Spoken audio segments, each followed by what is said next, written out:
Be the change you want to see in the world. आप वह परिवर्तन बनिए जो आप दुनिया में देखना चाहते हैं। Dear students, good morning. I am Dr. Chandra Kamar, assistant professor sociology. आज आपसे BA की सोशोलॉजी के एक टॉपिक पर बात करूँगी और आज का हमारा टॉपिक है कास्ट या जाति व्यवस्था।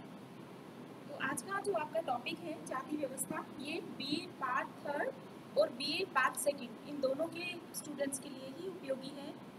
BA पार्ट 3 में पेपर फर्स्ट सोशियोलॉजिकल थॉट में आप GS घुरिये के विचारों को पढ़ते हैं और जाति व्यवस्था के बारे में प्रोफेसर GS घुरिये के विचारों को जाने बिना हम बात नहीं कर सकते। वहीं BA पार्ट 2 में आपका पेपर 2 रूरल सोशियोलॉजी अर्थात ग्रामीण समाजशास्त्र का एक टॉपिक आपका है, वो है भारतीय जाति व्यवस्था। तो सर्वप्रथम ये देखते हैं कि जाति व्यवस्था क्या है या जाति क्या है। तो देखिए, जाति जो है उसके लिए अंग्रेजी शब्द कास्ट का हम प्रयोग करते हैं और अंग्रेजी का शब्द कास्ट है वो पुर्तगीज भाषा के शब्द कास्टा से लिया गया है। परंतु जाति शब्द की उत्पत्ति, क्योंकि ये भारतीय जो सामाजिक व्यवस्था है उसकी एक खास विशेषता है, या फिर हम यूँ कहें कि हिंदू सामाजिक व्यवस्था की एक विशिष्ट जो पहचान है वो जाति है। तो जाति शब्द की उत्पत्ति जन संस्कृत भाषा के जन से हुई है, जिसका तात्पर्य है जन, अर्थात जाति एक व्यक्ति को जन्म से प्राप्त होती है। इसीलिए सोशियोलॉजिस्ट C.H. कूले कहते हैं कि जाति वंशानुक्रमण पर आधारित एक समूह है जिसकी सदस्यता व्यक्ति को जन्म से मिलती है। यही नहीं, मानव शास्त्री D.N. मजुमदार और D.N. मदान कहते हैं कि जाति एक बंद वर्ग है। Caste is a closed group. इसलिए जाति की सदस्यता है वो आप बदल नहीं सकते क्योंकि बंद वर्ग है। तो जाति के जो समूह है जाति का एक क्लोज्ड ग्रुप है या क्लोज्ड क्लास है, उसमें ना ही तो कोई व्यक्ति चाहकर प्रवेश कर सकता है जीवन पर्यंत और ना ही उसकी सदस्यता को वो छोड़ सकता है। अर्थात प्रयत्न करने पर भी हम जाति नहीं बदल सकते, जबकि हम अपने वर्ग को बदल सकते हैं, हम अपनी क्लास को बदल सकते हैं अपनी उपलब्धियों से, शिक्षा से या विशिष्ट योग्यताओं से। लेकिन जाति हम प्रयत्न करने पर भी नहीं बदल सकते क्योंकि ये हमें जन्म से प्राप्त होती है। अच्छा प्यारे विद्यार्थियों, आप मुझे ये बताइए कि हमारी संविधान में हम समानता की बात करते हैं और उसी समानता को स्थापित करने के लिए हमने पॉजिटिव डिस्क्रिमिनेशन को अपनाया है। प्रशासन में हमारे जो संविधान में है उसमें हमने आरक्षण की व्यवस्था की है ताकि तथाकथित निम्न जातियों को हम एम्पावर कर सकें, सशक्त कर सकें और सामाजिक स्तरीकरण में उनको हम एक लेवल ऊपर उठा सकें। तो फिर जब ऐसी बात है तो फिर जाति व्यवस्था खत्म क्यों नहीं हुई है, जाति खत्म क्यों नहीं हुई है? जब हम जाति विहीन और वर्ग विहीन समाज की स्थापना करना चाहते हैं और एक इगैलिटेरियन या समताधारित समाज की स्थापना करने का हमारा जब लक्ष्य है, तो कोई आंसर है आपके पास? आप मुझे अपना आंसर बताइएगा। आप सबके पास हमारे मोबाइल नंबर है और आप व्हाट्सएप ग्रुप से भी जुड़े हुए हैं।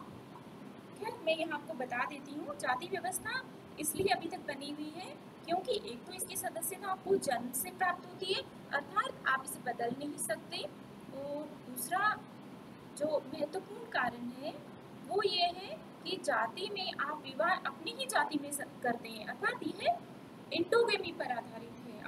आप अपनी ही जाति समूह में विवाह करने की आपसे अपेक्षा रखी जाती है। इसलिए आज भी जो जाति है वो बहुत ही सशक्त हो रही है और बहुत सारे सोशियोलॉजिस्ट हैं जिन्होंने अध्ययन किया है इस बारे में और क्या क्या कारक है जिनसे आज भी जाति ने अपना अस्तित्व बनाया हुआ है। जबकि कुछ तो ये भी कहते हैं कि जाति जहाँ कमज़ोर हो रही है कुछ कारणों से, जैसे कौन से कारक हैं जाति के कमज़ोर होने के, वे आधुनिकीकरण, आधुनिक शिक्षा और जिस हम कहें कि वैश्वीकरण और महिलाओं की ऊंची उठती हुई परिस्थिति और अर्बनाइजेशन, नगरीकरण, transportation, means of transportation, communication का होना और कहीं ना कहीं लौकिकीकरण का होना भी, मतलब हमारा एक उदार दृष्टिकोण होना, इन वजहों से जाति व्यवस्था है वो बहुत ही लचीली भी होती जा रही है और जाति के कोई मायने नहीं रह गए हैं। आज तो आप क्या करते हैं, आपकी अचीव्ड स्टेटस का ज़्यादा महत्व है।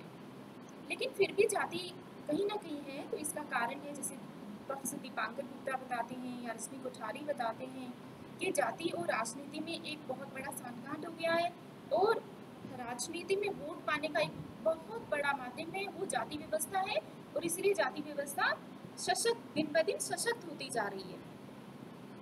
तो इस तरह से भारतीय जो हिंदू समाज है उसकी एक महत्वपूर्ण पहचान जाति व्यवस्था है। और भारतीय जो समाज है, जब हम भारतीय समाज की बात करें तो भारतीय मुस्लिम समुदाय में भी जाति है, सिख समाज में भी जाति की व्यवस्था पाई जाती है, ईसाइयों में भी जाति जैसे समूह है भारतीय समाज में। और विश्व का कोई भी समाज पूरी तरह से समता आधारित नहीं है। आपको पता है पश्चिमी समाजों में जो है रंग भेद है, वहाँ भी कुछ ऐसी है, मतलब हायरार्किकल स्ट्रक्चर है समाज का। अब हम देखते हैं कि जाति व्यवस्था की क्या विशेषताएं हैं, इससे आपको जाति को समझने में और ज़्यादा आसानी होगी। तो बच्चों, जो जाति व्यवस्था है उसकी कुछ विशिष्ट विशेषताएं हैं जिनको जीएस कुरियन ने जो विशेषताएं हमें बताई है, हम उनको देख लेते हैं। तो बीए पार्ट 3 के स्टूडेंट्स सोशियोलॉजिकल थॉट में उनके लिए भी उनके कॉन्सेप्ट्स भी क्लियर हो जाएंगे जाति व्यवस्था को समझने के। तो जैसा प्रोफेसर जीएस कुरियन ने बताया है कि जाति है वो समाज का सेगमेंटल डिवीजन है, अर्थात जाति है वो समाज का खंडात्मक विभाजन है। समाज अलग अलग खंडों में विभक्त हो गया है। कैसे खंड? कि जो जाति व्यवस्था है उसमें कुछ जातियां हैं वो ऊंची मानी जाती है, कुछ जातियां हैं वो निम्न मानी जाती है, दूसरी तरफ अस्पृश्य जातियां भी है। और इसमें ब्राह्मण की परिस्थिति सबसे ऊंची है। और जब हम प्राचीन भारतीय समाज की बात करते हैं तो एक वर्णा व्यवस्था थी और वर्णा व्यवस्था ही कालांतर में जाति व्यवस्था में परिवर्तित हो गई। तो वर्णा व्यवस्था में ब्राह्मण जाति की या वर्ण की परिस्थिति वो सर्वोच्च थी। तो ब्राह्मण और फिर उसके बाद में क्षत्रिय, वैश्य और शूद्र, इस प्रकार से 4 वर्णों में विभाजित थे। और इन 4 वर्णों से संबंधित अनेक जातियां और उपजातियां भारतीय समाज में हैं। तो इस तरह देखते हैं कि समाज हमारा एक भिन्न भिन्न खंडों में बटा हुआ था। दूसरा ये कि जाति व्यवस्था में संस्करण पाया जाता है, मतलब ऊंच नीच का संस्करण पाया जाता है। कुछ जातियां हैं वो समाज में परिस्थिति की दृष्टि से ऊपर मानी जाती है, उनका सोशल स्टेटस ऊपर है। तो कुछ जातियां हैं वो उनका जो स्तर है या स्टेटस है समाज में वो निम्न माना जाता है। मतलब ये हुआ कि सभी जातियां आपस में समान नहीं है, वे हायरार्किकल ऑर्डर में है, सीढ़ी नुमा ऑर्डर में है। और उसका कारण है कि उसमें पवित्रता है, अपवित्रता संबंधी कुछ नियम है, कुछ प्रिविलेजेस हैं, या उनका सबसे इम्पोर्टेंट जो बात थी वो ये थी कि ऑक्यूपेशन क्या है या व्यवसाय क्या है। कुछ व्यवसायों को बहुत पवित्र माना गया, जैसे कि अध्ययन, अध्यापन, पूजा पाठ करना, और यह कार्य सिर्फ ब्राह्मण जाति के लोग कर सकते थे या ब्राह्मण वर्ण से संबंधित जातियां कर सकती थी, तो उनको समाज में पवित्र माना जाता था। वहीं दूसरी तरफ कुछ ऐसे व्यवसाय थे जो कम पवित्र माने जाते थे या अपवित्र माने जाते थे, तो उनको उन्होंने समाज में उन जातियों का स्थान नीचा रहा। तो इस प्रकार से जो जाति व्यवस्था है वो हायरार्किकल है ऑर्डर में, वो इगैलिटेरियन या समता आधारित नहीं है। तो ऊंच नीच का होना जाति की दूसरी विशेषता है। और इसमें जैसे ब्राह्मण की सर्वोच्च स्थिति थी, फिर क्षत्रियों का स्थान आता था, और फिर वैश्य, और सबसे नीचे जो है शूद्र और अस्पृश्य जातियां आती हैं। और जाति की उत्पत्ति का सिद्धांत भी हमें हमारा जो वैदिक टेक्सचर है उसमें मिलता है। फिर हम ये देखते हैं कि जाति समाज का खंडात्मक विभाजन है, उसमें हायरार्की है। इसके अतिरिक्त जाति व्यवस्था में खान पान और सामाजिक संपर्क से संबंधित कुछ नियम हैं, कुछ निषेध हैं, कुछ मतलब रोक टोक है। आप किसके हाथ कौन सी जाति किस जाति के हाथ का बना हुआ भोजन खाएंगी और किस जाति का वो नहीं खा सकती है, इससे संबंधित कुछ नियम थे। इनके साथ वो सामाजिक अंतर क्रिया कर सकते हैं, इससे संबंधित भी कुछ नियम थे।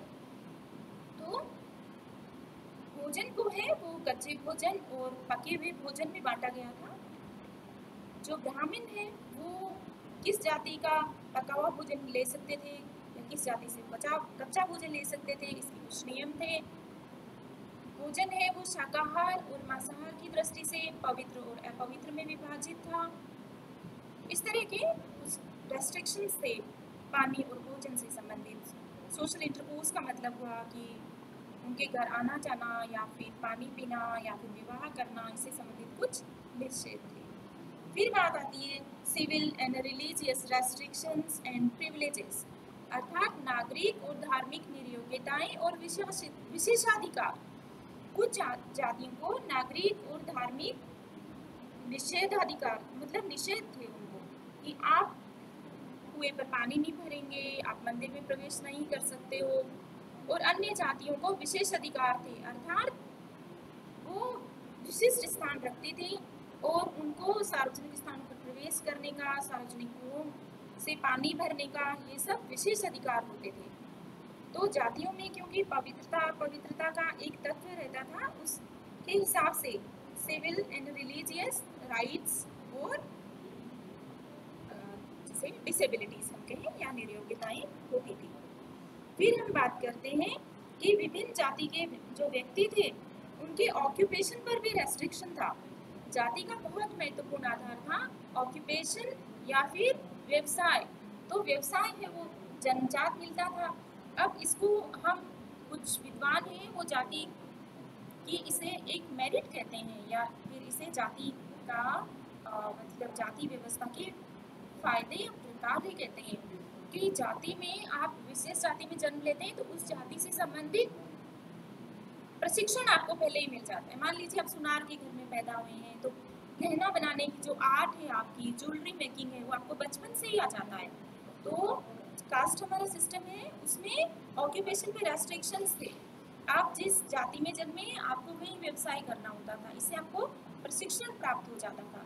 लेकिन इसका एक नुकसान भी है कि आपकी रुचि के आप जिस घर में आप पैदा हुए हैं, जिस ऑक्यूपेशन में आपके पिताजी थे या बहुत पीढ़ियों से लोग उसमें काम कर रहे थे, आपकी रुचि उसमें नहीं है, आप कुछ और करना चाहते हैं, तो ये एक नुकसान भी था। लेकिन ये एक प्रमुख विशेषता है, जाति हमारे व्यवसाय के आधार पर थी, इसीलिए सुनार है, लुहार है, इस तरह के व्यवसाय आधारित जातियाँ भिन्न प्रकार की बनी। फिर जो अगली विशेषता है जो जाति को बहुत ही सुदृढ़ किए हुए हैं वो है रेस्ट्रिक्शन ऑन मैरिज, कि आप विवाह है वो अपनी ही जाति में करेंगे। जीवन साथी का चयन आपको अपनी ही जाति के सामाजिक इकाई से करना है या स्त्री या पुरुष से, युवक युवती से आपको करना है। आप अन्य जाति में आपको कोई पसंद भी आ जाए तो भी आपको विवाह नहीं कर सकते। परंपरागत भारतीय समाज की बात कर रहे हैं हम। अभी वर्तमान में तो भारतीय समाज बहुत बदल रहा है, लेकिन ग्रामीण और परंपरागत भारत में ये अपेक्षा की जाती थी एक व्यक्ति से कि वो अपनी ही जाति में विवाह करेगा। तो इसी वजह से जाति व्यवस्था आज भी बनी हुई है क्योंकि विवाह के नियम इतने ज़्यादा मजबूत थे। फिर जो अगली विशेषता है जाति की वो हम बात कर सकते हैं कि जाति है वो एस्क्राइब्ड स्टेटस है आपका, अर्थात वो आपको प्रदत्त परिस्थिति है। आपने जाति पाने के लिए कोई प्रयास नहीं किया है, लेकिन वो आपको स्वतः ही प्राप्त हो गई है क्योंकि आपने उस जाति में जन्म लिया, सिर्फ इसी आधार पर प्राप्त हो गई है आपको। आपने पढ़ा था ना सोशल स्ट्रेटिफिकेशन, जिसे हम सामाजिक स्त्रीकरण कहते हैं। तो सामाजिक स्त्रीकरण में जो समाज में मतलब स्तर हैं या फिर ऊंच नीच की जो हायरार्की है, संस्करण है, वह दो प्रकार का होता है। एक तो वो जो अचीव्ड है, अर्थात आपने अपनी उपलब्धियों से समाज में स्थान प्राप्त किया है, और दूसरा वह है जो कि एस्क्राइब्ड है। तो कास्ट जो जाति है वो किस तरह का वो सोशल स्टेटस है आपका, वो है एस्क्राइब्ड, अर्थात आपने कोई प्रयास नहीं किया। आप ब्राह्मण के घर में पैदा हुए तो आपको अध्ययन, अध्यापन और धार्मिक गतिविधियों को संपन्न कराने का अधिकार मिल गया। और अगर आप क्या कहते हैं जिसे वैश्य के घर में पैदा हुए हैं तो आप परंपरागत रूप से आपको क्या करना होगा, आपको व्यवसाय ही करना होगा। इस प्रकार से हम देखते हैं कि अन्य महत्वपूर्ण विशेषता ऑक्यूपेशन भी है जाति की। तो आज हमने जाति की विशेषताओं के बारे में चर्चा की, तो होप आपको समझ में आया। आप इसे पढ़िएगा और इसके नोट्स बनाइएगा। Thank you so much. Stay safe and stay positive.